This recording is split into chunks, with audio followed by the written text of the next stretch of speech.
Bien, muchísimas gracias, Waldo. Hola, buenos días a todos en Chile, buenas tardes aquí en España. Entonces, nada, me gustaría, vamos a continuar donde lo dejamos la semana anterior, que estábamos hablando sobre la argumentación en el debate. Y bueno, simplemente estuvimos hablando de diferentes claves para la argumentación en el debate.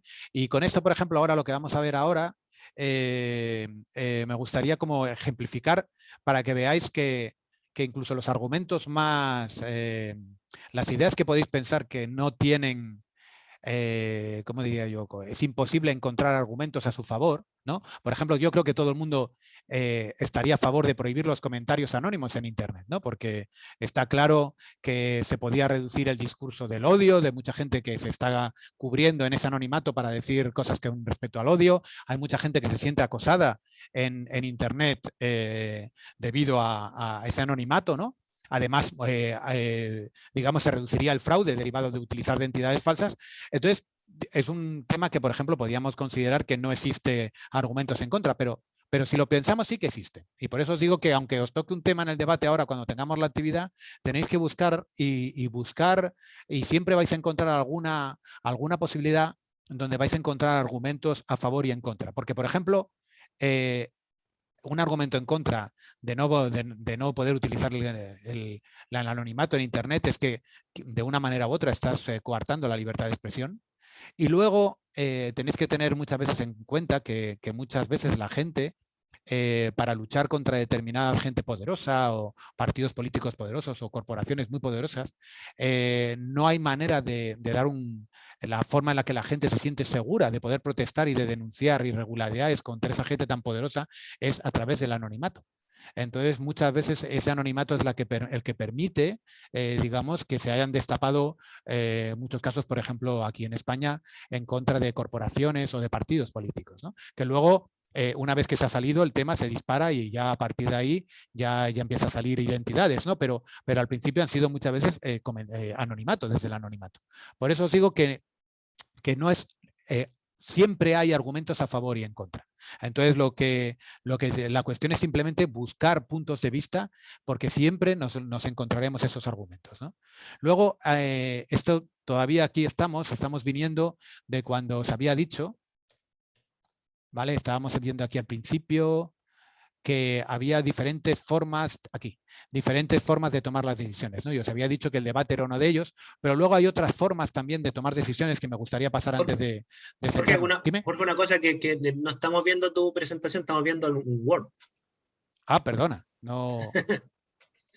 Vale, Mientras carga la presentación, que quería dar un dato, que este tema del anonimato de Chile hay un correlato que es la polémica que hay por el control de identidad en las calles. Por ejemplo, aquí está el tema de si realmente la policía tiene el derecho a pedirte tu identificación mientras sí, tú estás circulando por las calles, que es un poco lo mismo. La tensión entre el anonimato o el sí, derecho a circular sin necesariamente identificarte o realmente le cedes esa libertad al Estado para que te al controle, Estado. en pro de la seguridad, supuestamente. Incluso, ¿ahora se ve la presentación? No, todavía no, todavía estamos viendo Pues todavía tu Word. no, no entiendo. Voy a dejar de compartir pantalla, ¿vale? Sí, Y claro. voy a compartirlo otra vez. A ver Yo si no estoy tan ahora... seguro si es tan a favor la gente del anonimato aquí o no, porque aquí la mayoría de los jóvenes que tuvieron problemas con la policía en las manifestaciones también tenía que ver en parte con eso. Ya. ¿Ahora lo veis? Sí, ahora sí. Vale, Sí, ahora perfecto. sí. Vale, perfecto. Sí, el anonimato es un tema complicado. Y, por ejemplo, con respecto al anonimato que decías tú en la calle, ya no es solo que te pidan la identidad, sino que hay determinados estados donde ahora hay cámaras en las calles y te están grabando. Y por lo tanto están sabiendo dónde vas en cada momento, ¿no? Es el anonimato, y ya no solo el anonimato, sino que hay compañías que te controlan perfectamente por dónde te mueves con el GPS de tu teléfono. Entonces, digamos que hoy en día ser anónimo en una ciudad un poco desarrollada es un poco casi como imposible, ¿no? Porque estás controlado de todas maneras. Antes era fácil, si tú no te generabas una cuenta bancaria, pues era la única manera donde te controlaban con el pago. Pero ahora con los teléfonos inteligentes, con las cámaras que hay en cualquier tienda en la que entras, en cualquier esquina en la que vas, realmente el Estado y cualquier persona que hackee el Estado puede controlarte perfectamente por dónde te estás moviendo. Entonces, eso es un tema que a Desde lo las mejor es interesante. informaciones, desde ¿Perdón? las bases de informaciones, ahora uno pone la huella digital en cualquier parte y le Ah, sabe sí, la vida claro. entera. Pero bueno, pero la huella digital todavía puedes tenerte un poco de control sobre ello, porque tú puedes pedirle a Google que borre tu huella digital. O sea, que eso es otra cosa que también hoy en día todavía hay legislación a favor y en contra. Pero en cambio tú no puedes evitar que alguien te grabe por la calle. O que te controlen por el teléfono si tienes un smartphone, ¿no? Entonces realmente en ese sentido es verdad que son malos tiempos para el que quiere vivir deslocalizado y sin un determinado control. Pero bueno, yendo a las otras formas luego volveremos a esto, a otras formas de tomar decisiones, está claro que otra de ellas es la decisión individual, ¿no? Yo recomiendo muchas veces para tomar grandes decisiones que cojáis un folio en blanco, que lo dividáis en dos y que pongáis los pros y los contras y tomáis decisiones porque digáis, no, hombre, pero si los pros y los contras los tengo en la cabeza. No, la mejor manera de ver las cosas de un problema es verlo todo, la globalidad. Entonces yo se lo digo mucho a los estudiantes de doctorado aquí en Oviedo, en las tesis que dirijo, que muchas veces la gente está, después de tener un problema científico, están intentando abordarlo y ven las partes una a otra. Yo se lo digo siempre, coger una cartulina grande o una pizarra grande y poner todas las partes que estáis haciendo y mirarla y pasar tiempo mirándola y mirar vínculos y mirar relaciones. Esto parece que es una tontería. Bueno, a lo mejor no parece que es una tontería, pero que quiero decir que puede que parecer que no tiene una base científica más que mi experiencia, pero tenerla tiene, porque si os fijáis, cualquier película en la que hay una investigación sobre un determinado caso complicado, ¿dónde acaba la policía? Siempre está delante de una pizarra, si os fijáis, o de un cartón donde van pegando cosas, y es la manera que tienen desde un punto de vista de controlar todo el hecho. Y eso ocurre también, eso que puede ser para un caso digamos, de la policía, puede ser perfectamente para un experimento científico o puede ser perfectamente para tomar una decisión sobre algo que tú quieras tomar. Muchas veces el tener todo el problema delante y poder ver todas las causas y consecuencias, eso te permite tomar una decisión mucho más controlada, ¿vale? Luego también existen las discusiones de grupo, que es cuando, digamos, los debates, establecer debates para tomar decisiones muy concretas y preparar a lo mejor argumentos más finos, es muy difícil con grupos muy grandes. Cuando tienes grupos pequeños sí que se pueden hacer discusiones, digamos, más efectivas. Es lo que se llaman las famosas comisiones, ¿no? Yo me imagino que en vuestros parlamentos también, la mayoría de las veces los temas no se tratan primero. Los temas complicados lo lleva una comisión, la comisión te genera una serie de conclusiones y esas conclusiones son las que se llevan a debate posteriormente cuando ya es delante de toda la gente, ¿no? Entonces es la forma, digamos, de trabajar de una forma más efectiva. Lo que pasa es que las discusiones en grupo, y eso es una cosa que muchas veces no se hace bien cuando nosotros trabajamos, es que tienen un orden para que sean correctas. Es decir, hay que definir muy bien el problema, hay que llevar a cabo la investigación sobre ello, pero antes de empezar a generar soluciones, y este es un paso importante y por eso os lo pongo en rojo, que por cierto le voy a pasar el material de las clases a Waldo para que lo pueda colgar y podáis tener acceso a ellos, ¿vale? Pues una vez que antes de empezar a generar soluciones, hay que tener muy claro cuáles van a ser los criterios que nos van a permitir evaluar las soluciones que se generan. Y si esos criterios además tienen un valor numérico y somos capaces de generar un valor numérico en ese criterio, en esa plantilla de evaluación, mejor. ¿Por qué? Porque una vez que se generan soluciones las genera una persona o las genera otra. Y todo el mundo va a querer que su solución es la que salga. Y por lo tanto, si tú empiezas a valorar las soluciones a posteriori, sin tener un baremo, antes lo que va a ocurrir es que cada uno va a tirar para lo suyo. Va a intentar decir, no, lo mejor es que tengamos más en cuenta las consecuencias de las soluciones a 5 años vista o a 10 años vista o a 15. No, eso tiene que decidirse antes de generar las soluciones, ¿vale? Para que el proceso, digamos, de seleccionar cuál es la solución más correcta sea un proceso objetivo, ¿vale? Es un proceso objetivo. Si no, va a haber siempre problemas. ¿Por qué? Porque cada uno, si damos el tiempo a la gente para que genere soluciones, cada uno va a querer que su solución sea la que se seleccione y por lo tanto va a intentar intervenir sobre los parámetros de selección. La única manera de evitar esto es que esos parámetros se han sido seleccionados previamente, ¿vale? Entonces, se generan los parámetros, se da un baremo numérico que sería casi mejor, se generan luego las soluciones a base de una discusión y se selecciona la mejor, ¿vale? Luego, evidentemente, hay otros temas de cambiar, de generar, digamos, cambios de opinión, que sería la persuasión, que es aquella que ya no busca debatir, ya no busca enfrentar dos opiniones contrarias, sino lo único que busca es, digamos, que tu argumento sea el que salga a favorar, ¿no? Esta persuasión, digamos, la vamos a tocar un poquito al final, en el último tema, cuando vayamos a hablar de dialéctica, ¿no? Es algo parecido, cuando la dialéctica es cuando a ti no te importa realmente la razón en sí, sino lo único que te importa es que tú tengas razón, ¿no? No la razón objetiva, sino tú el tener razón. Y bueno, ya la propaganda es todavía un paso más allá, cuando ya son campañas sostenidas y organizadas a base de intentar cambiar la opinión de la gente, ¿no? En cuanto, bueno, la cohesión todavía sería más allá.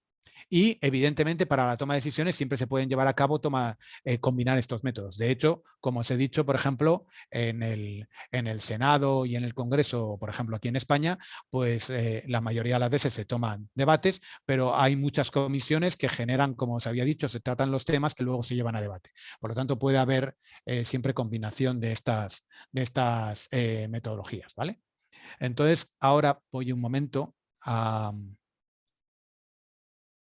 compartir pantalla otra vez y me voy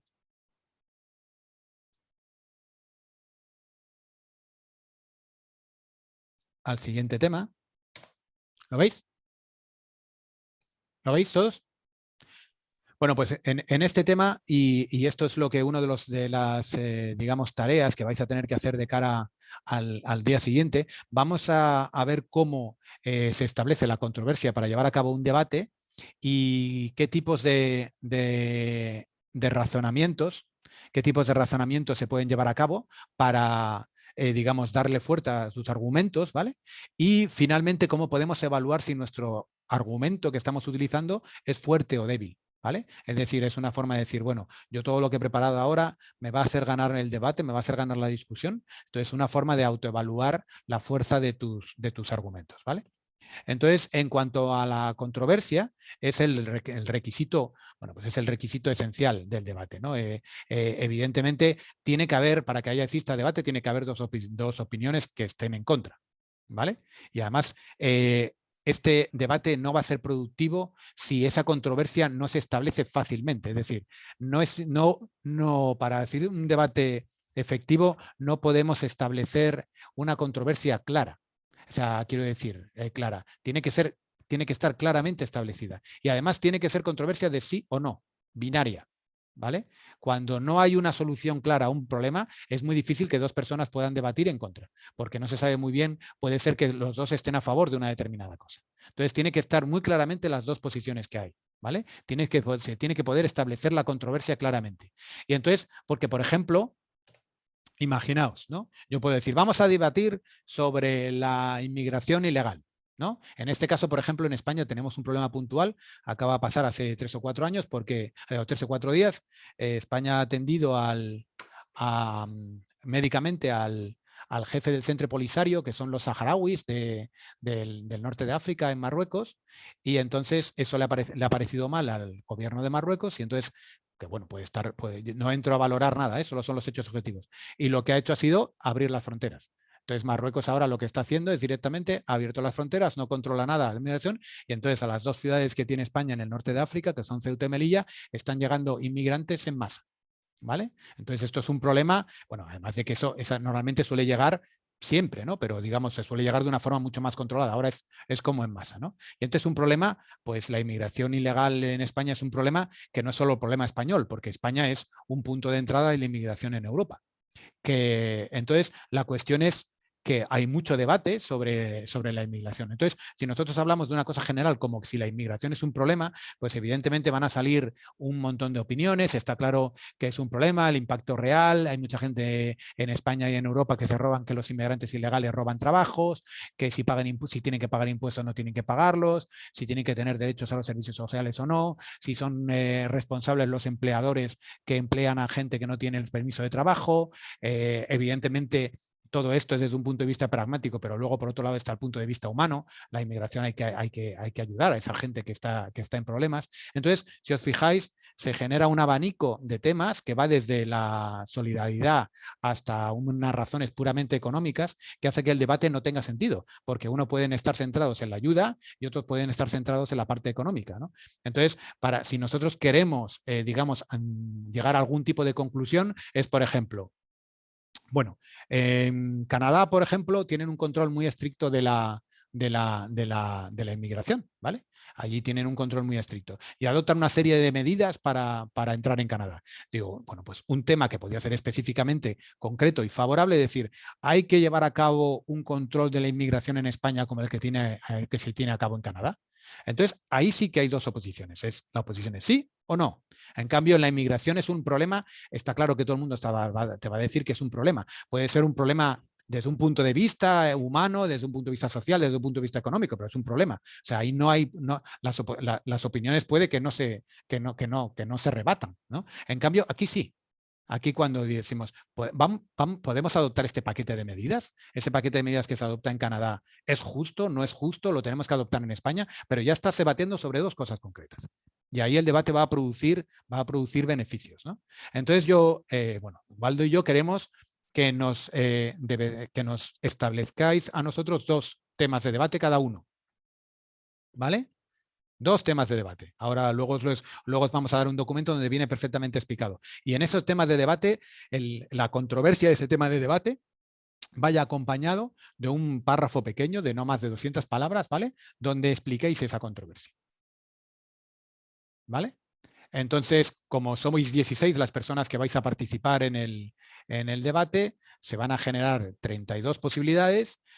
Waldo y yo vamos a escoger 10 de esas posibilidades y como va a haber 5 debates, vais a ser vosotros mismos los que vais a votar dentro de esas 10 posibilidades cuáles son las 5 posibilidades con las que queréis debatir. ¿Vale? Los grupos y todo eso también os lo informaré más tarde.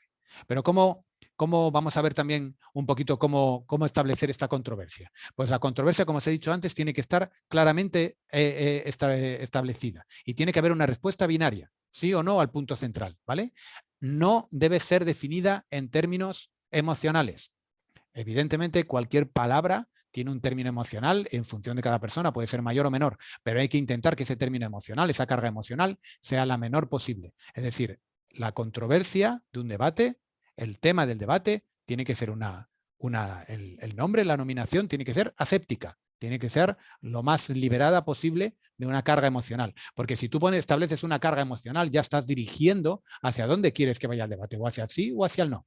¿Vale? Por lo tanto, si quieres ser neutral y poner un tema en el medio para que luego el debate sea el que establezca si para la derecha o para la izquierda, tenemos que ponerlo en el medio y tenemos que evitar palabras emocionales que hagan que se vaya a la derecha o a la izquierda antes de empezar el debate. ¿Vale? Luego el lenguaje tiene que ser claro, tiene que ser preciso y tienes que evitar palabras, digamos, complicadas. Y luego normalmente en esta afirmación de sí o no es mejor que sea afirmativa siempre. Hay que evitar el no, la palabra no en el planteamiento del debate, ¿vale? Siempre es mucho más confuso debatir en negativo, ¿vale?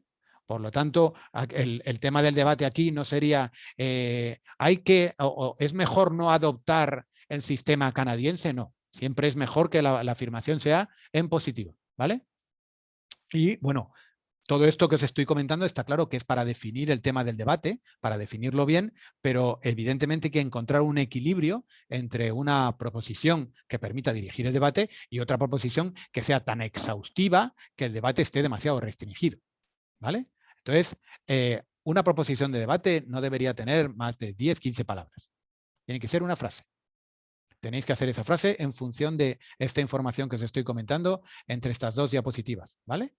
Y lo que hacemos luego es explicarnos que tú en un párrafo de 200 palabras seas capaz de por qué piensas que esa controversia está bien establecida y va a generar un debate porque hay una opinión a favor y en contra muy clara y que las dos tienen sentido. Porque claro, evidentemente si en el debate estamos hablando y una de las posiciones es una posición sin sentido, pues no va a tener ningún tipo de sentido debatir para ello porque todo el mundo va a estar de acuerdo con la otra posición. Vamos a intentar buscar debates, que los hay, en los que haya posiciones a favor y en contra que sean todas defendibles, ¿vale? Si estamos debatiendo algo como, no sé, hombre, a lo mejor hay alguna persona, pero por ejemplo, ¿tenemos que instaurar la pena de muerte en España? Hombre, pues al que le toca defender que sí, va a ser muy complicado, ¿no? Que en pleno siglo XXI, ¿no? El defender la pena de muerte en un país democrático es muy complicado. Entonces, aunque es un debate bien establecido, con una controversia, con dos posiciones opuestas, una posición es tan débil, ¿no? Que es muy difícil defenderla, ¿vale? Que alguno habrá, pero evidentemente, bueno, de hecho hay estados en Estados Unidos que tienen la pena de muerte, por lo tanto, quiero decir, y todavía hay muchos países del mundo que tienen pena. Espero que Chile no tenga la pena de muerte, a ver si estoy No, no, metiendo no. aquí un... Ah, no, Porque no, vale, vale. en Chile fue abolida la pena de muerte, tengo entendido que hace como 20 años atrás. A pesar que efectivamente se remonta muchos décadas atrás la última ejecución, por así decirlo. Sí. Sin embargo, las encuestas muestran que la mayoría de la gente, no es una mayoría abrumante, ¿ya? Sí, más sí. del 50% sí, está a favor de restituir. Para que lo sepa. Pues entonces a lo mejor estoy aquí diciendo una cosa que no tiene ningún sentido y alguien me propone No es mi caso para que no te sientas mal, pero No, pero, no, ya lo digo, y yo no, evidentemente, como ya lo he dicho, yo no desprecio ningún tipo de opinión. De hecho, todo esto estaré abierto y si sale el tema, porque al final muchos lo queréis y lo votáis, evidentemente, pues oye, será una cuestión de debatir sobre ello. Y si veis que en Chile es un tema que tiene su actualidad y que tiene su importancia, pues por mí perfecto, yo no tengo ningún problema. Que yo normalmente hablo de la pena de muerte, aquí en España está bastante claro. Yo creo que aquí yo creo que las últimas ejecuciones en España fueron, no sé si fueron con el franquismo, a finales del franquismo, estamos hablando de los años 60. Entonces, pero yo creo que debió haber muy pocas. Pero la cuestión es que sí que es verdad que piensas que es un tema que a lo mejor está establecido, pero olvidaros entonces de la opinión que os acabo de dar y simplemente que no quiero entrar para nada en tranquilo.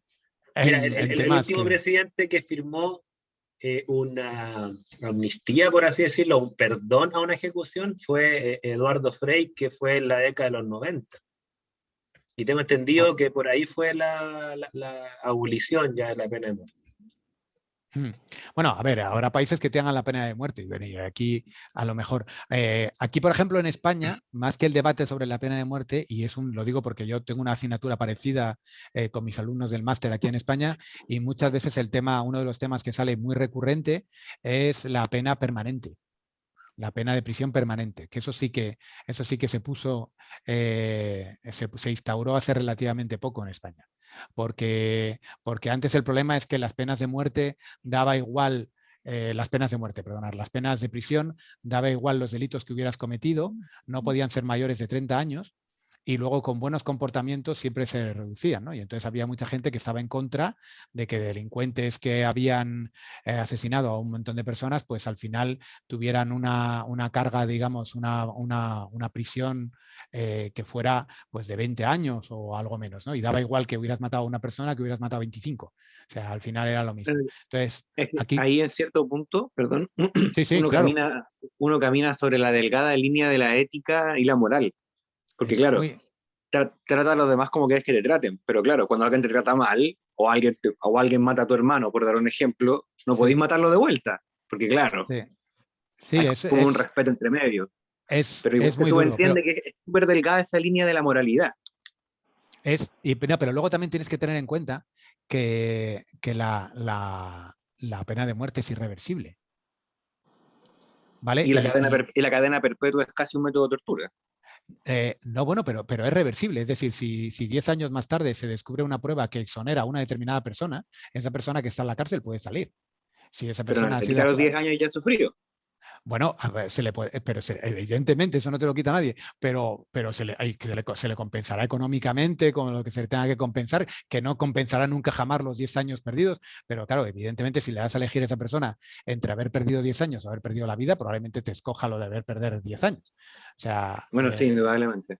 o sea, es lo que te digo, las dos son malas, pero una es menos, me parece que una es menos irreversible que la otra, ¿no? Entonces, hay que pararse a pensar que los errores existen, ¿eh?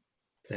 Y que No, habido... no creo que, no creo que ¿Sí? si se llegue a instaurar la cadena de muerte en Chile se tome tan poco a la ligera. Yo creo que, por ejemplo, si alguien meten a la cárcel y merece morir, habrá muchos juicios, mucho tiempo que pase como en stand-by antes de que realmente llegue a un... Una... Sí, que pasa lo suficiente tiempo como para que haya un tiempo, para que si hay algún tipo de prueba o algo así, que se pueda salir a la luz, ¿no? No, por Claro, eso y te aquí digo las que... cosas igual avanzan lentos y las cosas no son tan rápido como uno espera muchas veces. Sí. Bueno, que igual depende de los casos, porque hay personas, o sea, ante personas extremas, medidas extremas, y claro, ante Sí. tiempos complicados, medidas complicadas. Hay personas que en verdad, yo creo, sinceramente, que en función de los actos, no habría prueba que los exonerara de la culpa realmente. Y hay actos tan Pero perversos, Nicolás, tan perversos. pero aquí, y yo te lo digo porque, a ver, y te lo digo, no tengo aquí en este momento de verdad, y sobre esto, sobre mi opinión sobre esto ha ido cambiando bastante a lo largo del tiempo. Y hay unas veces, y como dices tú, hay un componente personal que cuando te afecta cambia mucho. Es un tema que en función de lo que te cambia. Pero luego, por otro lado, una persona una vez que me puso un argumento con respecto a esto que me pareció muy interesante, ¿no? La mayoría de la gente que se asesina y que se asesina, digamos, esa gente está enferma, porque evidentemente una persona normal no lo hace. Entonces, tú a un cojo no te puedes cabrear con él porque no corre. Entonces, una persona que tiene una enfermedad mental no puede, tú no puedes hacerle responsable de actos que son digamos, consecuencia de una enfermedad.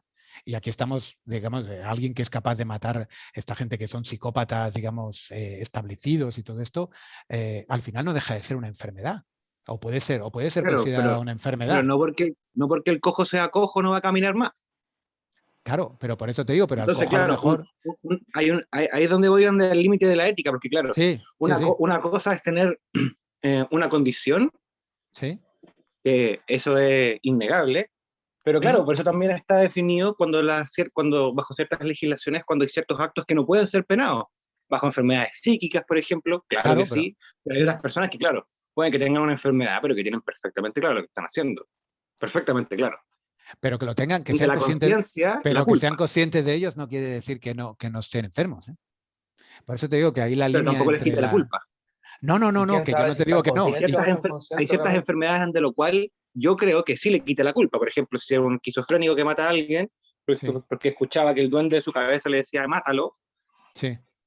mátalo nomás, por nada que hacer, pues si el loco ya era. No, Pero en sí, es cambio, que si si te fijas hay al otra final, línea, la mayoría de los juicios que hay sobre pena de muerte, lo que intenta el pobre abogado defensor, porque normalmente suele estar muy claro, es intentar justificar que su cliente está enfermo. claro, sí, no, O no puedo Claro, sea, por defender, su no trabajo. puedo defenderlo. claro, porque es la Mi única cliente está salida. loco. Sí, sí, es la única salida que tiene, porque evidentemente Sí, cuando estamos hablando de eso es que el caso está muy comprobado, está muy visto y está bastante comprobado, ¿no? Pero bueno, eh, pero esto es un hola, tema sí. que, como veis, lo podemos establecer como, mira, yo pensé que era una cosa bastante clara, pero si lo tenéis, a mí me parece perfecto para establecer una posible debate. De hecho, hemos establecido un pequeño debate aquí Ah, improvisado. ya. De hecho, ¿Puedo decir algo? déjame aportar un punto. Lo que pasa es Sí, sí, que claro. nuestra cultura, a pesar que a nivel individual, si tú le preguntas a una persona directamente, es poco probable que te reconozca esto, porque en Chile hay cierto grado de hipocresía entre lo que se dice colectivamente versus lo que haces individualmente. Eso está hasta Sí, sí. estudiado. De hecho, Ah, no, no, la pero gente, por eso ejemplo, pasa en todos los países igual. claro, por ejemplo, colectivamente hay encuestas que muestran en Chile que la gente dice que el país está pésimo, sin embargo, tú le preguntas individualmente a la persona, ¿y usted cómo está? No, yo estoy mejor que antes. Entonces hay una asimetría muy Sí, sí. extraña en Chile. Entonces, en el caso este de la pena de muerte, a nivel colectivo, tenemos una cultura súper punitiva hacia hacia el delito, ¿ya? Ese delito. Pero a nivel colectivo. A nivel individual, no somos tan rigurosos con nosotros mismos, pero a nivel colectivo somos una sociedad que escarmienta. No somos como los argentinos, por ejemplo. Los argentinos toleran mucho la corrupción. Nosotros tenemos muy poca tolerancia a la corrupción cuando la descubrimos, porque ese es otro problema. A veces nos demoramos mucho en descubrirla. En el caso de los crímenes, un poco lo mismo. Yo creo que por eso las encuestas acá en Chile muestran que debe morir esta persona. No hay ni siquiera que mantenerlo. Esa es como la opinión, que un poquito más del 50%. ¿Ya? Claro, en Chile somos chaqueteros hasta con las cosas buenas que nos pasan, que imagínense con las cosas malas. Sí, pero eso yo creo que viene en el carácter latino, Nicolás. Yo creo que eso también. No te vamos a quitar más tiempo, Jorge. Nada. Pero sí, al final me metí yo mismo. Sí. No, y además esto es se metió solo. Sí. Es que me tenéis que avisar de estas cosas, hombre. Cuando hacerme una. Esto es una cuestión de que, claro, los temas que tú piensas que están muy establecidos en un país, a lo mejor en otros no están tan establecidos, ¿no? Claro, entonces, Waldo, tenemos que desarrollar un tipo de, cuando te rasques la oreja derecha, es que pare de hablar de esto. Te voy a hacer así. Para que me... No, porque eso lo ven. No hay problema. No los demás. Bueno, Waldo estaba cagado la risa, yo lo veía. Bueno, pues ¿Dónde te metiste, Jorge? Sí, no, pero nada, pues salgo ahora, que para eso soy el profesor y marca el final de esto, entonces, pero esto es un punto y seguido, no es un punto de aparte. Si pensáis que este es un tema que merece la pena, por favor, proponerlo vosotros, que cada uno, si salen en muchas proposiciones, evidentemente será uno de los temas que elijamos luego, Waldo y yo, para esto. O sea, que si pensáis que aquí, además es verdad que este es un tema, como habíamos hablado antes, que no es muy difícil encontrar a gente que esté completamente a favor o gente que esté completamente en contra. Es decir, todo el mundo le va a dar la razón parte al otro y o sea, es un tema que es bonito debatir porque no es claro. La frontera, bueno, y de hecho si en Chile estáis al 50% es que está claro que no es claro. O sea, es un tema bonito porque está justo en la frontera, ¿no? En cuanto a analizar la controversia, evidentemente, una de las cosas que nos va a permitir, digamos, poder debatir sobre algo también es establecer los criterios antes de nada. Por ejemplo, sobre el aborto, y ese es un tema también, por si acaso, que no me pienso meter. Aquí sí que no hace falta que Waldo me haga ningún tipo de seña, no pienso entrar, pero sí que es verdad que es una tontería debatir sobre la legalidad o no del aborto sin establecer primero dónde empieza la vida. Entonces, ¿me entendéis? O sobre los trasplantes sin establecer primero dónde, digamos, acaba una vida. ¿Vale? Entonces, esto simplemente es un ejemplo como para que veáis que muchas veces no tiene sentido empezar a debatir si no estableces algo. O sea, debatir sobre el aborto, y eso me ha pasado ya con los chicos en clase alguna vez, debatir sobre el aborto sin establecer primero y sin llegar a un acuerdo entre los dos sobre dónde empieza la vida es ridículo, porque a lo mejor muchas veces unos están a favor y en contra y realmente están en la misma posición porque los dos no consideran, porque cada uno considera la vida como una cosa diferente, ¿no? Entonces hay que establecer primero qué es la vida y luego a partir de ahí, o dónde empieza la vida, y a partir de ahí debatir sobre ello, ¿vale? Y entonces, ¿cómo analizamos la controversia? Pues muchas veces con ejemplos, que utilizando, esto es muy parecido a lo que hemos hablado antes, utilizando un lenguaje llano, muchas veces pues utilizando definiciones, muchas veces ayuda mucho a definir algo el darle una función o decir lo que no es. Aquí sí que podemos utilizar el negativo. No en la controversia del debate, pero sí podemos, para ayudar a definir un determinado término, muchas veces que es un término complejo, sí que puede servir decir lo que no es. Por ejemplo, para definir cuándo empieza la vida, puedes definir cuándo estás seguro que no es vida, ¿vale? Entonces ese te ayuda a definir dónde empieza la vida. Entonces, aquí sí que podemos utilizar el no, la negación, para ayudarnos, ¿no? Y luego, evidentemente, comparación y contraste, derivación y combinación de métodos son posibilidades para analizar la controversia, ¿no? En cuanto a explorarla, una vez que ya, digamos, tenemos establecido el tema del debate, hemos definido bien el fondo del debate, ¿no?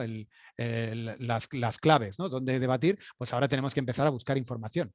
Buscar información que nos convenga, si nos toca defender a favor o si nos toca defender en contra, ¿no? Y entonces aquí, bueno, pues está claro que la exploración suele comenzar con una adquisición de información general del tema, ¿vale? Y luego, bueno, pues ya se desarrollan líneas específicas. Vosotros sois grupos de 3 y 4 para el debate. Ya os lo veréis. Estoy generando un poquito de esto también es una treta, digamos, de oratoria. Los grupos ya están establecidos, y os estoy diciendo que los grupos ya están establecidos, pero no os digo quiénes son los grupos, porque de esta manera como que generas un poquito de tensión en la clase, ¿no? Pero vais a tener grupos de 3 y 4. Y muchas veces la generación de ideas para tener argumentos, digamos, que favorezcan la solución que tú quieres en el debate, pues en uno de ellos, por ejemplo, el brainstorming es una cosa que yo pensaba que era muy americana y que no tenía mucha aplicación, y en cambio es una cosa que sí que he visto en las clases que funciona muy bien. ¿Vale? Yo no sé si sabéis, si estáis familiarizados con ello, pero son reuniones de grupos reducidos, no suelen ser más de 5 personas, por lo tanto nuestros tamaños de 3 y 4 son ideales, donde hay un tiempo muy limitado de sesión, de 10-15 minutos, ¿vale? Se anima a todo el mundo a participar, es decir, todos los que están tienen que participar, no hay ningún esquema organizativo, no hay ningún líder, lo único que se empiezan a producir es sobre un determinado tema que se da a priori, se empiezan a producir ideas. Y normalmente sobre las ideas de uno que no juzga a nadie, se echan otras ideas. Y sobre esas ideas suelen generar otras ideas. ¿Vale? Y hay una persona que es la encargada de estar apuntando todas estas ideas que se generan.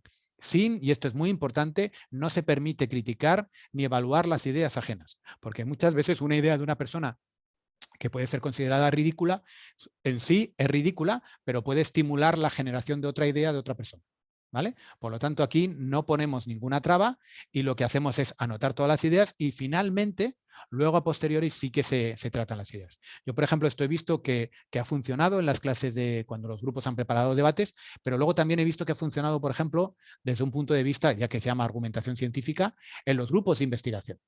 En determinadas líneas de investigación, a mí me ha funcionado mucho el generar este tipo de reuniones entre el estudiante de doctorado, los directores de la tesis, pero luego normalmente sueles invitar a 1 o 2 personas externas que tengan una opinión objetiva y todo el mundo, digamos, sin opinar, empezamos sin juzgarlo, se empiezan a dar ideas. Y eso normalmente suele generar ideas nuevas, no ideas consecutivas. Esto es para generar ideas rompedoras, generar ideas que a lo mejor no se te hubieran ocurrido siguiendo un razonamiento lineal, ¿vale? Entonces son ideas para generar ideas a lo mejor que son esperadas. Y realmente lo que he dicho funciona, ¿vale?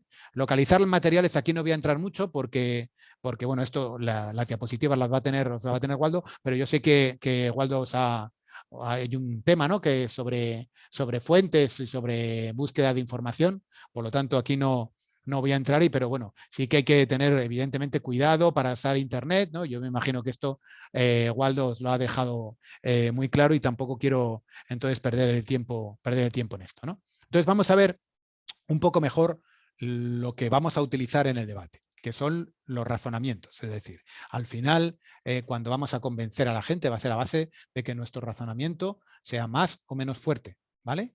Y si está claro que si las premisas son sólidas y están bien establecidas, el razonamiento es correcto, ¿vale? Y las conclusiones van a ser aceptadas finalmente. Como os había dicho en la clase anterior, hay 2 tipos de razonamientos: el deductivo, que es el que va de lo general a lo particular y es un razonamiento que demuestra, ¿vale? Es un razonamiento que solo es binario también. Solo es correcto o incorrecto. Pero si es correcto, es potente, es sólido, es irrebatible. ¿Vale? Es el mismo ejemplo que os había dicho antes, ¿no? Los planetas en el sistema solar giran alrededor del Sol. Si la Tierra es un planeta, es que la Tierra tiene que girar alrededor del Sol. Si las 2 premisas están bien establecidas, que están bien establecidas, ¿vale? Los planetas en el sistema solar giran alrededor del Sol y la Tierra es un planeta, entonces la consecuencia es irrebatible. ¿Vale? Esto es porque vamos de lo general, digamos, estamos hablando de la generalidad, los planetas giran alrededor del Sol, la Tierra es un planeta, y entonces voy a lo concreto. Entonces la Tierra tiene que girar alrededor del Sol. ¿Vale? Voy de lo general a lo concreto, las premisas son correctas y por lo tanto argumento irrebatible. Lo que pasa es que hay argumentos de este tipo que no son correctos. No es que no sean menos fuertes, son incorrectos. Por ejemplo, esto es una cosa que sufrimos mucho los españoles, ¿no? A todos los españoles les gustan las sevillanas. Las sevillanas, no las mujeres de Sevilla, me refiero a las sevillanas de bailar, ¿vale? El flamenco, ¿vale? A todas las mujeres les gusta el flamenco. Beatriz, a todas las mujeres españolas. Beatriz es española y por lo tanto a Beatriz le gusta el flamenco. Entonces, si las premisas son correctas, a Beatriz le tiene que gustar el flamenco, ¿vale? Porque si a todas las mujeres españolas les gusta el flamenco y Beatriz es española, evidentemente a Beatriz le va a gustar el flamenco. La cuestión es que una de las premisas no es correcta. No a todas las mujeres españolas les gusta el flamenco, ¿vale? Por lo tanto, los argumentos deductivos son correctos o incorrectos, pero una vez que son correctos, son sólidos, ¿vale? Los argumentos inductivos no. Los argumentos inductivos son argumentos que son graduales, ¿vale? Y no hay un argumento inductivo correcto o incorrecto. Hay un argumento inductivo menos sólido o más sólido, ¿vale? Por ejemplo, imaginaos, fui el otro día a comer a un restaurante tailandés por primera vez y me encantó, ¿vale? Es una cosa muy concreta. Y entonces ahora generalizo. El restaurante me encanta y la comida tailandesa me encanta. Entonces aquí estamos generalizando. Entonces hemos dicho, hemos ido una vez a un restaurante tailandés y ya estamos diciendo que por solo ir una vez, en ese momento a lo mejor nos han atendido muy bien, la comida está muy buena, ya estamos diciendo que ese restaurante nos gusta, cuando a lo mejor si volvemos otra vez nos dan una comida que no nos gusta y no, o sea, estamos generalizando, ¿vale? Pero luego estamos diciendo que la comida tailandesa nos gusta, que es todavía solo hemos probado 2 platos de comida tailandesa y ya somos capaces de generalizar. ¿Vale? Entonces, veis aquí que el argumento puede ser más o menos sólido, pero es correcto. O sea, aquí no es cuestión de ser correcto o incorrecto, es la solidez o no. Porque este mismo argumento, si yo digo, he ido 4 veces a comer al mismo restaurante tailandés y puedo decir que el restaurante me gusta y que la comida tailandesa me gusta. Si vas 4 veces al restaurante, ya puedes decir con mucha certeza que ese restaurante te gusta. El que te gusta la comida tailandesa, hombre, al haber ido 4 veces al mismo restaurante tienes más certeza, pero puede ser que te gusta exactamente la comida tailandesa que hacen en ese restaurante, ¿no? Lo ideal sería decir, he ido a 7 o 8 restaurantes tailandeses que hay en Santiago y en todos me ha encantado y por lo tanto puedo decir que la comida tailandesa me gusta. Veis que ahí el argumento está teniendo fuerza según yo le voy dando más ejemplos, ¿no? Estoy aumentando n, el número de réplicas, y por lo tanto estoy dando más fuerza al argumento, ¿vale? O por ejemplo, imaginaos, España no es como vosotros, que es un país muy lineal, el nuestro es bastante cuadrado, ¿no? Y Madrid está en el centro. Y entonces, bueno, pues hay muchas radiales hacia las diferentes ciudades, ¿no? Entonces tú puedes decir, voy a salir para Barcelona a las 5 de la tarde. Y te dice, pues vas a encontrar atasco. Porque cuando sales para Coruña, que está en el otro extremo, a las 5 de la tarde siempre hay atasco. Bueno, estás asumiendo que el atasco que vas a tener en La Coruña es el mismo que vas a tener en Barcelona, que puede ser porque es una salida de una ciudad grande, que a las 5 de la tarde es cuando la gente sale del trabajo y entonces puede ser que el atasco sea generalizado, ¿no? Pero el grado de congruencia, digamos, la fuerza de tu argumento es relativamente débil. Si tú dices, sí, vas a tener atasco porque en Coruña, en el de Asturias, en el de Andalucía y en el de Valencia hay atasco a las 5 de la tarde. Hombre, si hay atasco en las otras 5 radiales que hay, pues lo lógico es que en la sexta, ¿no?, también lo haya. Entonces, si os fijáis, el argumento va ganando fuerza según yo le voy dando ejemplos, ¿vale? Por lo tanto, el argumento inductivo es menos contundente, pero es verdad que es un argumento que yo lo puedo hacer más fuerte si lo hago más, si le doy más ejemplos, si le hago más una analogía más fuerte o una relación causa-efecto más directa, ¿vale? Entonces nosotros podemos ser capaces de determinar ese grado de congruencia, ese grado de coherencia de nuestro argumento, pasando desde la certeza absoluta, que sería, por ejemplo, el argumento deductivo con las premisas correctas que os había dicho antes, a una traza de verdad que puede ser un argumento inductivo muy flojo, ¿no? Como el que os dije de que una sola vez ir a un restaurante tailandés ya me permite decir que la comida tailandesa me gusta, ¿no? Entonces, bueno, es verdad que los argumentos ciertos son los que os había dicho, que son fáciles de jugar con ellos porque son los que están basados en argumentos deductivos. Pero, aunque os había dicho que un argumento deductivo es correcto o incorrecto, es verdad que la aplicación de un argumento deductivo también va a depender de la audiencia. Es lo que se había dicho antes. En un debate tenéis que tener en cuenta, y en una discusión, tenéis que tener en cuenta que realmente tú lo estás haciendo para ganar una determinada discusión, un determinado debate, y por lo tanto tú tienes que convencer a una audiencia. Y hay audiencias que las vas a convencer con unas determinadas razones y a otras que las convences con otras, ¿no? Y con esto os lo quiero decir, os voy a poner un ejemplo muy claro. Vosotros sois muy jóvenes, todos, la mayoría, incluso Waldo, que es más joven que yo, puedo decir que también es muy joven. Nada, hombre, en 1998, que de eso me acuerdo, que yo tenía 24 años, había para las elecciones en Estados Unidos estaban el gobernador de un estado del este, que era Dukakis, y el padre de George Bush, ¿vale? George Bush padre, uno que era más alto que luego el que fue Bush hijo, que también fue presidente de los Estados Unidos, ¿no? Tuvieron un debate y Dukakis era demócrata, Bush padre era republicano, y estaba realmente en la posición en las encuestas, estaba ganando Dukakis bastante holgado, ¿vale? Y tuvieron un debate presidencial en la televisión, 60 millones de espectadores, ¿no? Y entonces a Dukakis, el entrevistador, le preguntó, y esto tiene que ver mucho con lo que hemos hablado antes, por eso os dije que lo dejaba en punto y seguido, le preguntó si estaría a favor de la pena de muerte si secuestraran a su hija Kitty, que se llamaba Kitty, la violaran y la mataran, ¿no? De hecho, la pregunta fue, si violan y secuestran y violan a su hija y la matan, ¿estaría usted a favor de la pena de muerte de la persona que ha hecho esto?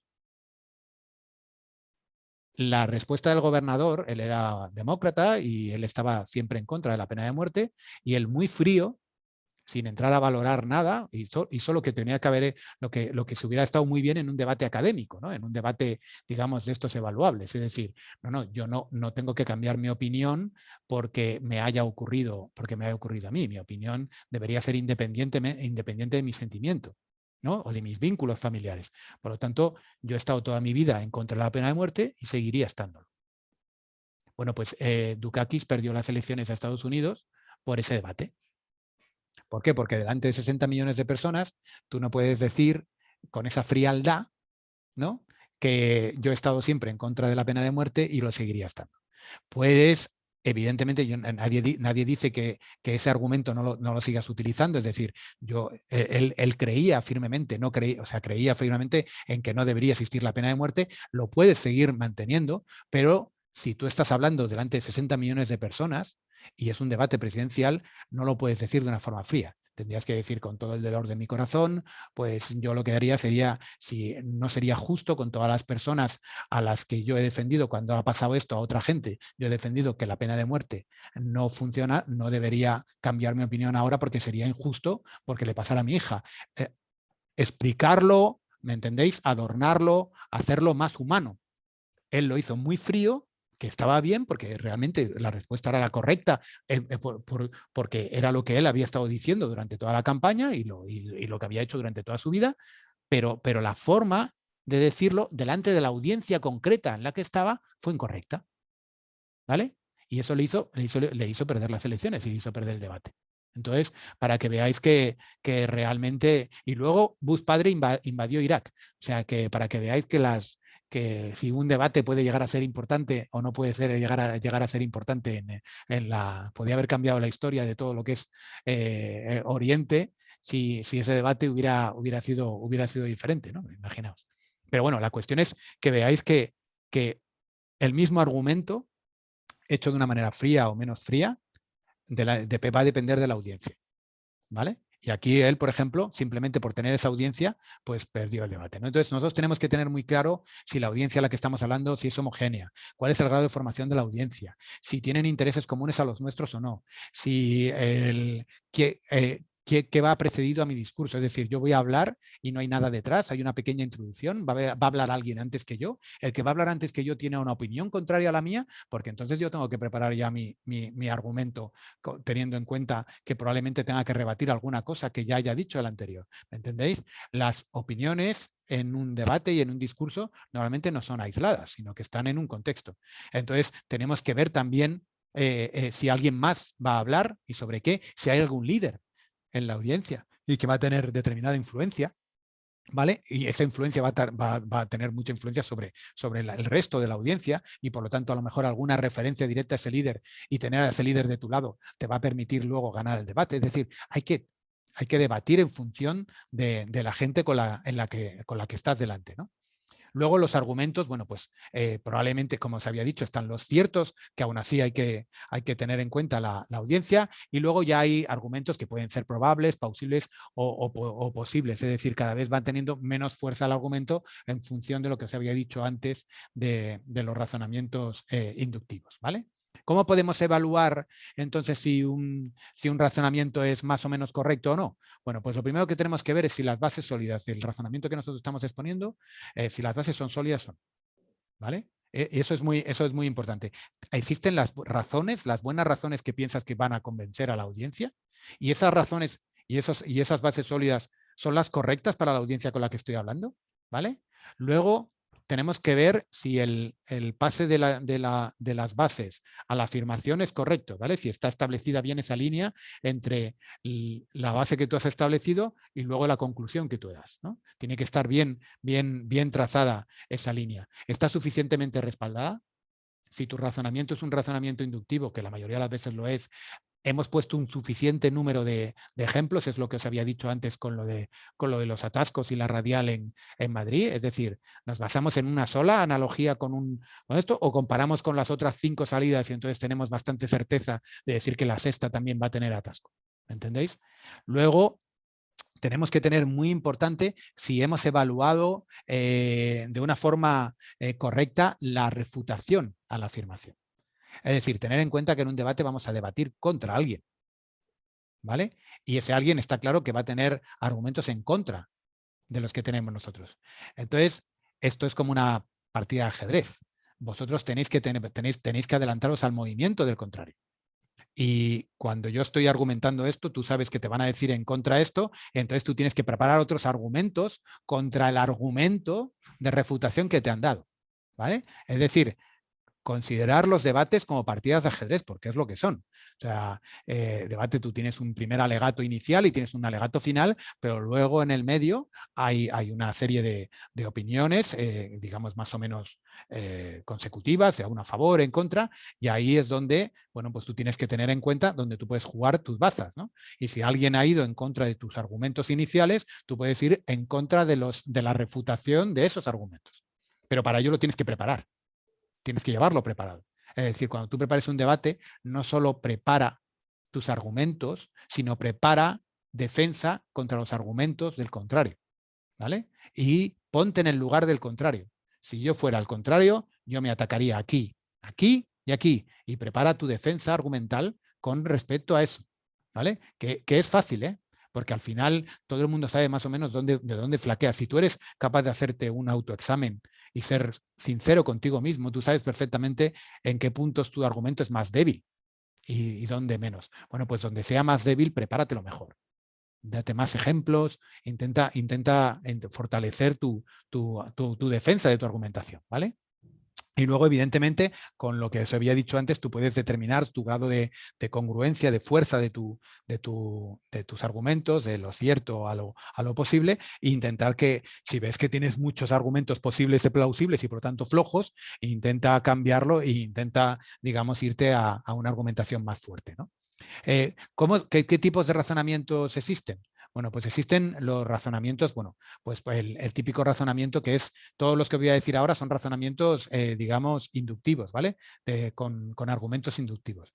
El primero sería con ejemplos, que es una generalización, ¿no? El típico argumento con ejemplos que lo que haces es, bueno, pues dar un ejemplo e intentar sacar conclusiones de él. Lo que hemos dicho antes del restaurante, he ido a un restaurante y me gusta, ¿no?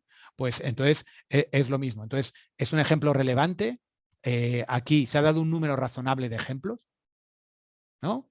Si yo digo que he ido una vez a un restaurante tailandés y me gusta la comida tailandesa, mi argumento es flojo. Si yo he ido y digo, he ido a 7 restaurantes tailandeses diferentes y me gusta, y en todos me ha gustado, mi argumento sobre que me gusta la comida tailandesa tiene mucha más fuerza, ¿vale? ¿Cubren los ejemplos que yo estoy dando, cubren el periodo de tiempo concreto? Mucho ojo. A veces los ejemplos están dados en un periodo de tiempo que está fuera del crítico donde nos interesa y esos ejemplos ya no valen. Y el que está argumentando en tu contra lo sabe.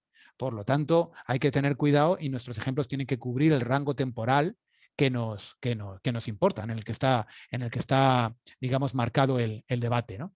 Y luego tienes que ver si los ejemplos representativos que tú estás utilizando son típicos o son excepciones, ¿vale? Porque si son excepciones es que entonces por ahí es muy complicado que vayas. Es muy raro, es muy complicado que tú intentes basar tu argumentación en ejemplos cuando los ejemplos que estás utilizando son simplemente excepciones para un caso, ¿vale? Entonces, para que sea relevante y todo, lo que tenemos que hacer es que no sean excepciones, sino que sea la generalidad. Y cuanto más general sea, más fuerza tendrá tu argumento.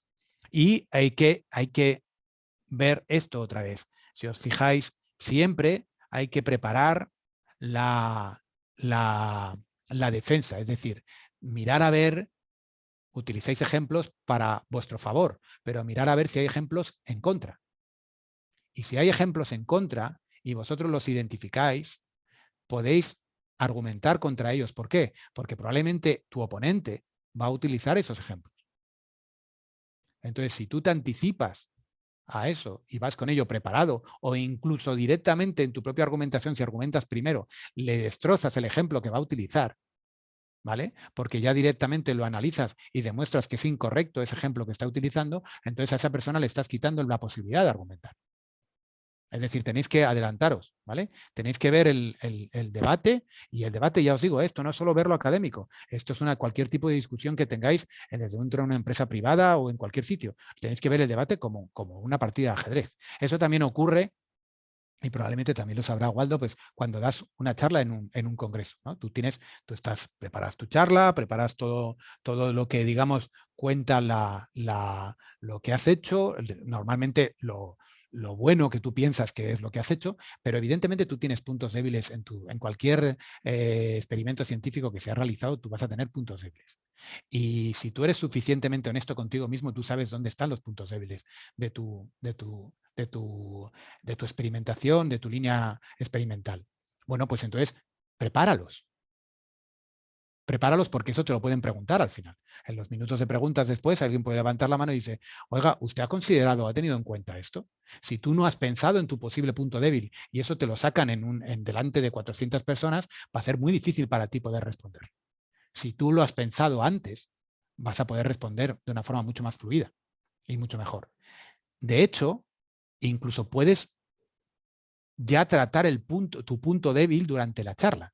Porque si lo tratas tú, tu punto débil, estás minimizando los daños. Porque tú ya lo puedes plantear e intentar decir que ese punto débil es un punto débil, pero únicamente cuando se cumple tal, y lo hemos intentado compensarlo haciendo tal. De tal manera que tú estás, digamos, minimizando las consecuencias y la fuerza de ese punto débil, porque te has adelantado a ello. ¿Vale? Por lo tanto, también incluso una charla científica, un debate científico, también es una partida de ajedrez donde tú tienes que estar viendo continuamente qué es lo que va a ser, aunque no sea un contrario, la audiencia no es un contrario, pero en la audiencia en un congreso sí que es verdad que va a intentar. Yo he visto charlas espectaculares de gente que ha dado charlas espectaculares muy buenas, pero que luego los ha destrozado una persona con una pregunta. ¿Vale? Y es una pena, porque probablemente si esa persona hubiera pensado esa pregunta antes, pues hubiera podido responderla bien, pero yo he visto gente que no ha sabido responder a una pregunta, o que se ve claramente que está dando y vagando porque no sabe responder a la pregunta. Y eso después de dar una charla es el sabor de boca que le queda a la audiencia, porque lo último que están oyendo de ti es divagar porque no has sabido responder directamente a una pregunta. ¿Vale? Por lo tanto, hay que preparar muy bien los argumentos en contra. ¿Vale? Y eso también ocurre en un debate, ¿vale? Cuando a ti el que está debatiendo en contra te saca un argumento y tú no sabes ir en contra de ese argumento, entonces realmente la audiencia está viendo que a lo mejor tu posición no es muy fuerte, no es muy sólida, ¿Vale? Luego también podemos hacer razonamientos por analogías, ¿no? Es decir, comparar dos hechos similares en base a sus similitudes. Por ejemplo, imaginaos que el alcalde, ¿no?, de Oviedo, que es la ciudad donde yo vivo aquí en el norte de España, que es una ciudad que tiene más o menos unos 200.000 habitantes, nos quiere subir los impuestos. Y entonces nos quiere subir los impuestos, que eso no es raro, ¿no? Nos quiere subir los impuestos y además, como dice que nos va a subir los impuestos porque en Logroño, que es una ciudad parecida también, cerca del País Vasco, en el sur de Francia, que en Logroño es una ciudad con una población parecida, con una industria parecida, tienen muchos más impuestos. Esa es su argumentación. ¿Vale? Entonces, claro, aquí evidentemente existen puntos de similaridad. Son dos ciudades del norte de España, son dos ciudades de unos 200.000 habitantes, y entonces él argumenta que, bueno, si ellos tienen de impuestos 100, ¿por qué nosotros vamos a tener de impuestos 50? Vamos a subirnos los impuestos, ¿no? Pero claro, la cuestión es que los puntos críticos que he utilizado para comparación es la población y la localización, ¿vale? Pero, ¿qué os parece si... ¿Cuáles son los puntos diferenciadores? Porque a lo mejor para impuestos lo que tenemos que pensar no es tanto en la población o no es tanto en la industria o en la localización, lo que tenemos que pensar es en la renta per cápita de cada persona en las ciudades. ¿Cuál es la renta per cápita? ¿Es una ciudad más rica, es menos rica? ¿La gente puede permitirse el lujo de pagar esos impuestos, ¿no? Luego también es qué servicios proporciona Logroño. Logroño proporciona muchos más servicios, tiene muchas más líneas de autobuses, tiene líneas de servicios públicos, porque si das servicio público tú puedes pagar, tú puedes pedir a la gente que pague, pero si no das servicio público no puedes pedir que pague impuestos. Entonces, a lo mejor los puntos, el alcalde quiso llevar su argumentación a dos puntos de similitudes, que son la población, la localización, pero realmente luego rápidamente le rebatieron sus argumentos. ¿Por qué? Porque los puntos de, digamos, más críticos tienen que ser la renta per cápita de la gente para los impuestos y los servicios que tú estás ofreciendo. Súbeme los impuestos, pero entonces me tienes que mejorar los servicios. ¿Qué me ofreces? ¿No? Entonces, para que veáis que incluso las analogías tenemos que ver cuáles son los puntos diferenciadores y cuáles son los puntos donde nosotros podemos establecerlos, ¿no? Luego también podemos razonar, por ejemplo, con causa-efecto, ¿no? Que esta es un razonamiento pues también muy típico cuando, bueno, pues si existen causas, pues tú puedes decir si esta causa está aquí, pues el efecto se produce, ¿no? O si el efecto se ha producido, es que la causa ha existido, ¿no? Y entonces aquí otra vez tenemos que ver si el proceso, si la propuesta es relevante o no para el efecto descrito, y luego pues hay diferentes causas, ¿no? Ya sabéis la diferencia entre una causa necesaria y una causa suficiente, ¿no? Una causa necesaria es aquella pues que tiene, digamos, un poco, que tiene que ser indispensable para que se produzca, ¿no? Por ejemplo, vosotros lo tenéis claro, para obtener la maestría, no sé si sois alumnos de grado o de máster, pero para obtener, imaginaos, la maestría en algo, tengo que presentarme a los exámenes. Está claro que eso es una condición necesaria, pero no es suficiente. No solo tengo que presentarme, tengo que aprobarlos, ¿vale? Como desgraciadamente conocéis, ¿no? O sea, que no solo basta con presentarte a los exámenes, también tienes que aprobarlos. Entonces, eso es una causa necesaria, pero no es una causa suficiente, ¿no? Luego, puedes tener causas suficientes en el tipo de, por ejemplo, cuando llueve, mi patio se moja. El patio de mi casa. Bien, ¿vale? Está claro que en ese caso es una condición suficiente. Cuando llueve es suficiente para que mi patio se moje, pero no es una condición necesaria, porque mi patio puede estar mojado por otras razones.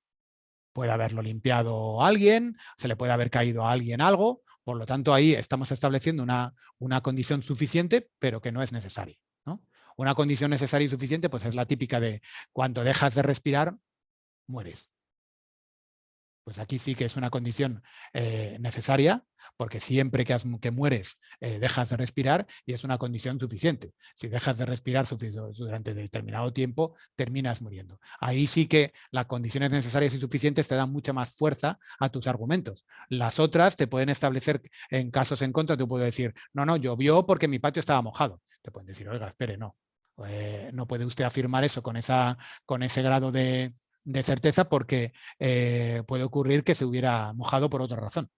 Y por lo tanto, tu argumento que estás estableciendo tiene ya mucha menos fuerza, ¿vale? Por lo tanto, es muy importante también que veamos si nuestras condiciones, las relaciones causa-efecto que estamos estableciendo para nuestra argumentación, si son necesarias o son suficientes, ¿no?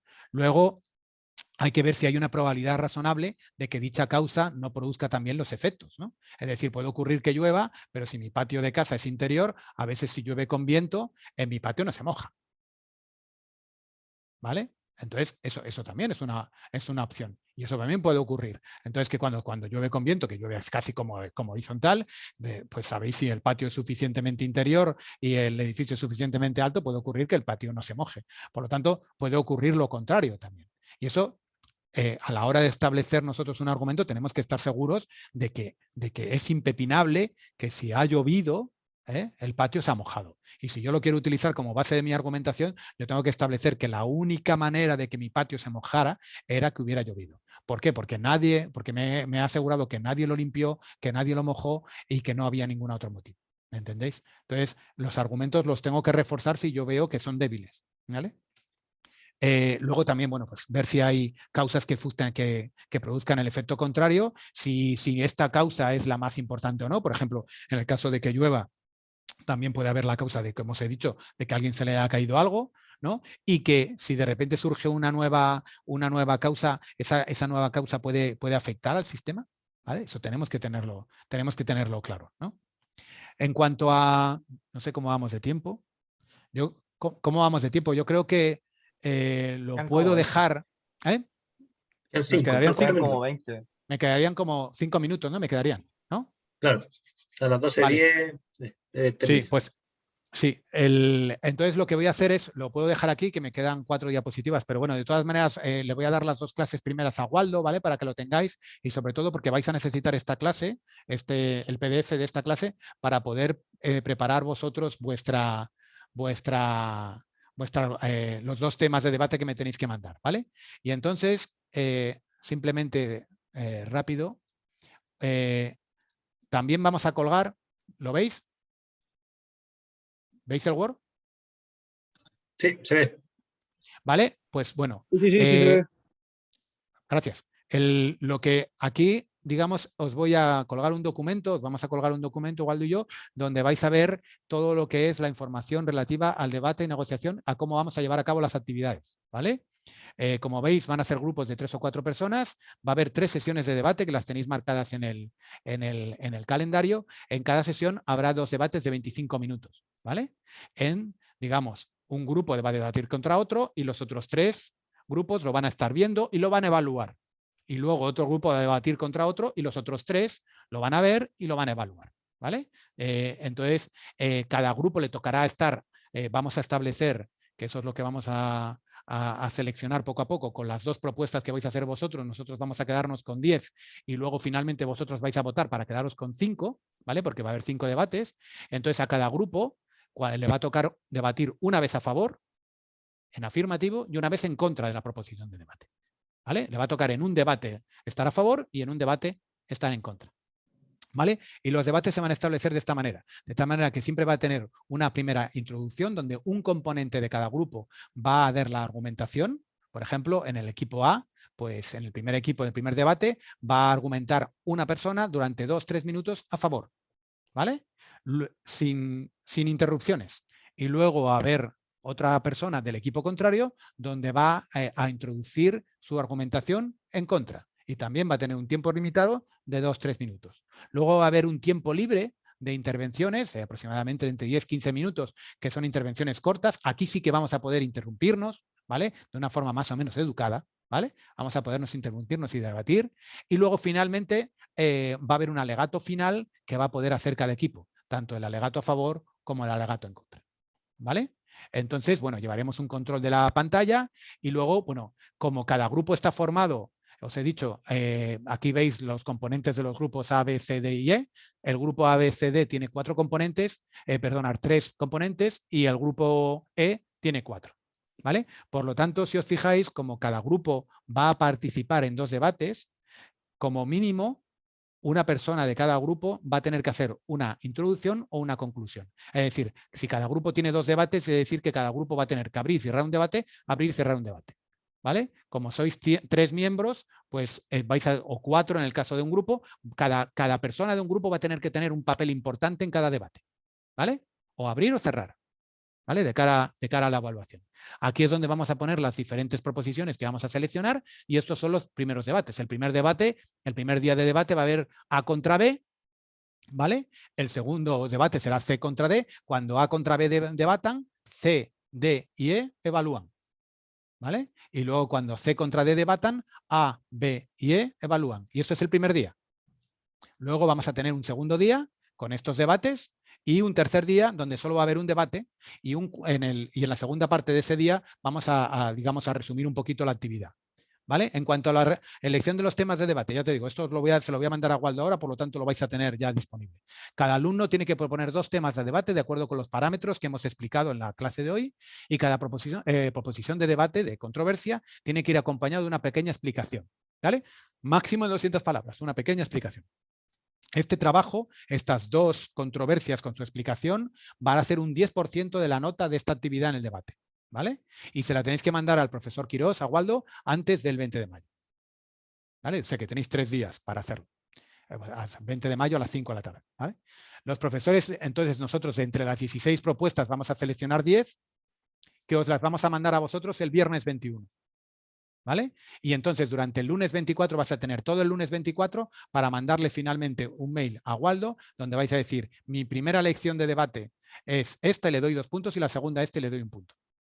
Nosotros vamos a hacer la suma de esos puntos y entonces finalmente vamos a seleccionar los 5 temas que van a salir. Es decir, que dentro de una semana en la clase del 25 ya sabremos qué temas de debate os tocan y contra qué os toca cada uno. ¿Vale?